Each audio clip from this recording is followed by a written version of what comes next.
ولد الهدى فالكائنات ضياء، وفم الزمان تبسم وسناء، الروح والملأ الملائكة حوله للدين والدنيا، به البشراء والعرش نزه والحظيرة تزدهي والمنتهى، والسدرة العصماء والبحر يقطر سلسلة من سلسل، واللوح والقلم البديع الله.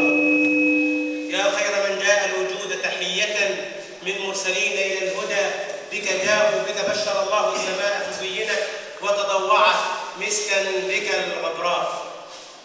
بهذه الكلمات الرائعة شاعرنا الكبير مبدع أمير الشعراء أحمد شوقي ليلتنا في هذه الليلة في حب رسول الله صلى الله عليه وسلم.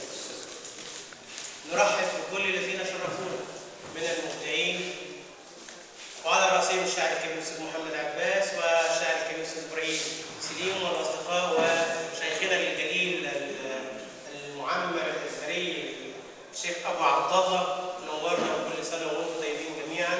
نرحب أيضا بشاعرنا الجميل المبدع الأستاذ سعيد شافعي، الأستاذ أحمد السندباد، كل الذين شرفونا. في بداية هذا اللقاء نستمع إلى كلمة من مسؤول اللجنة الثقافية بمجلس إدارة نادي المطرية الرياضي المهندس محمد صلاح طنطاوي، فليتفضل.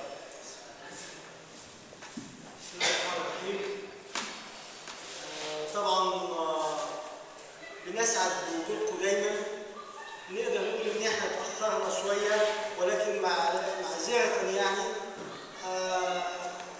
احنا ما كانش في مكان يليق بالمكان بيكم ان احنا نقدر نستوعب الناس ضيوفنا. فطبعا اول ما الصلاه انتهت واول ما لقينا مكان وفرصه ان احنا نلتقي بيكم كعادتنا الخميس الاخير في الشهر، طبعا احنا عندنا الخميس الجاي في جمعيه عموميه، فعشان كده احنا قدمنا الخميس ده. طبعا برحب بيكم باسم مجلس الاداره مجلس اداره النادي ككل، وطبعا بمناسبه جميله المولد النبوي ان احنا تكون عودتنا بندوه الخميس الاخير من الشهر تكون بهذه المناسبه الجميله. فطبعا برحب بكل ضيوفنا، وطبعا الشعراء اللي دايما اقول ان هم اصحاب المكان، واحنا اصبحنا كلنا اصحاب مكان.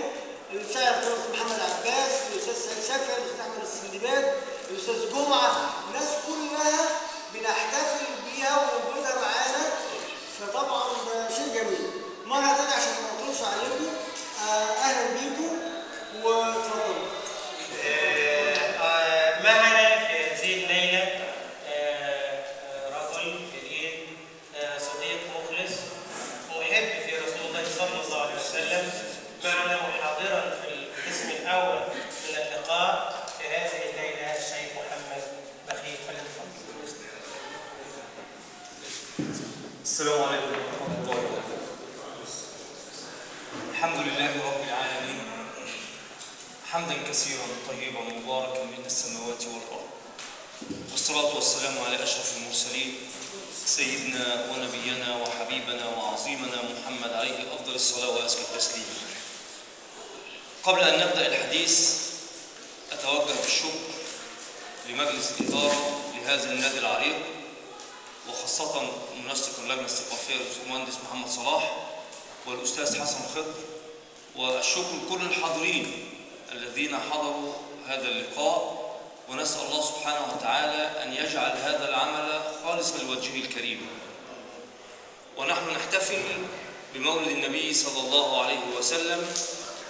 هناك خطأ شائع عند الكثير منا، وهو احتفال النبي صلى الله عليه وسلم أو الاحتفال بمولد النبي بيقتصر على يوم من الأيام، اللي هو يوم 12 ربيع الأول من كل سنة بنستعد ليه وبنحتفل بهذا اليوم، ثم ينقضي هذا اليوم وننسى بقى سنة سيدنا رسول الله، وندور على الاستفادة اللي احنا خدناها من هذا المولد، نشوف أكل الحلوى، بعض الأفلام، بعض الأشياء التي يعني لا يرضى عنها الله ولا رسوله.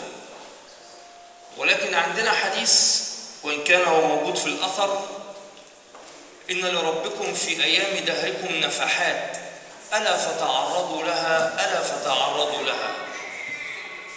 كيفية التعرض لهذه النفحات هو أن نستفيد من هذه النفحات التي يجلبها الله تبارك وتعالى علينا. ده فضل من ربنا سبحانه وتعالى على أمة الإسلام، نعمة من نعم الله الكبيرة، نعمة من نعم الله الكبيرة التي لا تحصى ولا تعد.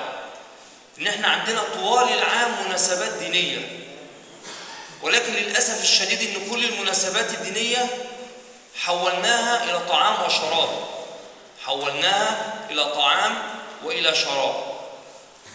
لو شفنا هذه النفحات اللي ربنا سبحانه وتعالى بيتجلى بها علينا زي مولد النبي صلى الله عليه وسلم، لازم نشوف سؤال نقدمه كده لأنفسنا: كيفية الاحتفال بمولد النبي صلى الله عليه وسلم؟ وهل اللي احنا بنقوم به يرضى عنه الله ورسوله، ولا بنقوم كده بحاجة هامشية عشان بس نذكر بعض ان احنا مسلمين وخلاص؟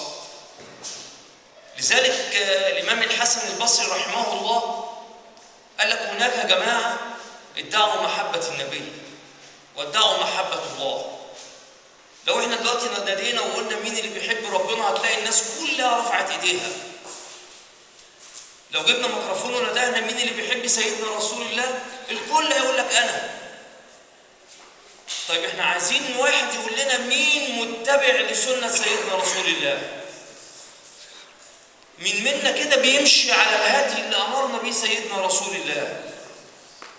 لذلك ده اللي خلى الإمام الحسن البصري يقول لنا هذه المقولة: أن هناك قوم ادعوا كذبا محبة النبي صلى الله عليه وسلم، وادعوا كذبا محبة الله، فابتلاهم الله بهذه الآية. الناس اللي يعني طلعت كده وقالت إن احنا بنحب ربنا، فربنا ابتلاهم بهذه الآية. إيه هي الآية دي؟ عشان تكون دليل. ما المحبة دي عايزة دليل، ما هو الشعار قصيدة تلقى هنا أو شعار يطلق هنا أو راية ترفع هنا، لا، المحبة دي لها دلائل. محبة الله ومحبة النبي لها دلائل. إيه الدليل بتاعها؟ لذلك ربنا يقول لنا إيه؟ قل إن كنتم تحبون الله فاتبعوني يحببكم الله. فاتبعوني يحببكم الله